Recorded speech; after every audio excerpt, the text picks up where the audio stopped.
को अगर हाथ का निशान आ गया तो हम तो फिर हस्तिनापुर से बंधे हुए, सिंहासन से बंधे हुए।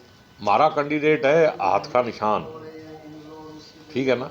मतलब कहते हैं कि उसके ऊपर चेहरा कोई आ जाओ आपे क्या फर्क पड़ता है। कहा जाए कि भीष्म पितामह की तरह आप भी सिंहासन से बंधे हुए हैं। बिल्कुल, हाथ का पंजा ही हमारा कैंडिडेट है। अच्छा, हल्का असंध से सर, जैसे आप विधायक हैं वर्तमान में, तो वहाँ से एक बहुत बड़ी कांग्रेस की लीड बनाना आपकी जिम्मेदारी है।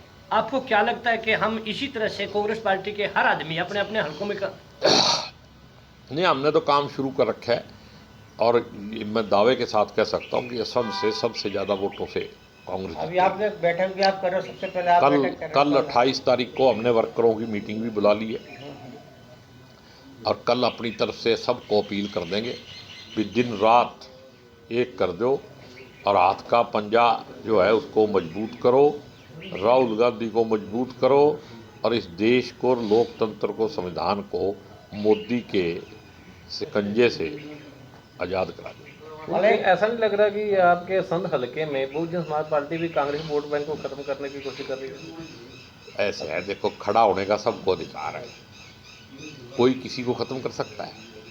मैं आपको कह रहा हूँ कि इस बार इलेक्शन जनता वर्सेज मोदी है। कोई कुछ कर ले, कोई किसी को कैंडिडेट बनाए, सब मताधिकार का उपयोग करने से पहले हर व्यक्ति ये सोचेगा कि ये वोट मोदी को देना है या मोदी के खिलाफ हाथ के पंजे पे देना है। वो साहब अभी जो हाथ के पंजे पे वोट नहीं जाएगा वो डायरेक्टली इनडायरेक्टली मोदी के पास ही जाएगा। वो जी 2 चरणों में मतदान हुआ है, उसमें वोटिंग परसेंटेज काफ़ी घटा है।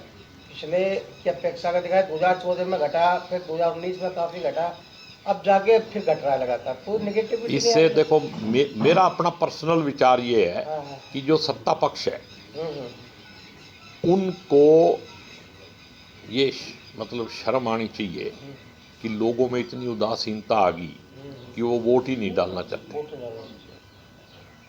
ये उनकी जिम्मेदारी थी, वो देश को आगे ले जा रहे थे, मेरे ख्याल में 100 साल पीछे ले गए। क्या हरियाणा में वोटिंग परसेंट घटेगा? उत्साह जो लोगों में उत्साह होता है, मेरे को लगता बढ़ेगा। बढ़ेगा। अच्छा, क्योंकि मेरा ऐसा, क्योंकि यहाँ तो लोगों का एक ही मन है कि मोदी हटाओ, खट्टर हटाओ। नहीं कहा जाता, करनाल में तो खट्टर रहा है, पूरे हरियाणा में मोदी भगाओ है। नहीं कहा जाता है कि जैसे जब वोटिंग परसेंटेज बढ़ता है तो मतदाता में उत्साह होता है, एक परिवर्तन की तरफ वोटिंग जाता है। तो अब ये इलेक्शन शुरू होगा ना, 2-4 दिन के बाद देखना कैसा उत्साह है लोगों में। बहुत गुस्सा है लोगों में, उत्साह ही उत्साह नहीं है।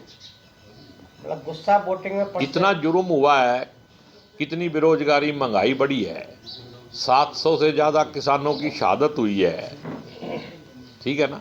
कोई ऐसा वर्ग नहीं है जिसके ऊपर लाठीचार्ज नहीं हुआ। इवन जो दिव्यांग थे उनके ऊपर भी लाठीचार्ज हुआ है, तो क्या उसका हिसाब जनता नहीं लेगी? क्या नायब सिंह का परिवर्तन भाजपा को गिराएगा या भाजपा को बढ़ाएगा? भाजपा ने अपने आप को गिरा लिया। गिरे हुए को क्या गिराना है? मतलब भाजपा मान बैठी है कि उन्होंने मान लिया, हार मान ली भाजपा ने। बिल्कुल।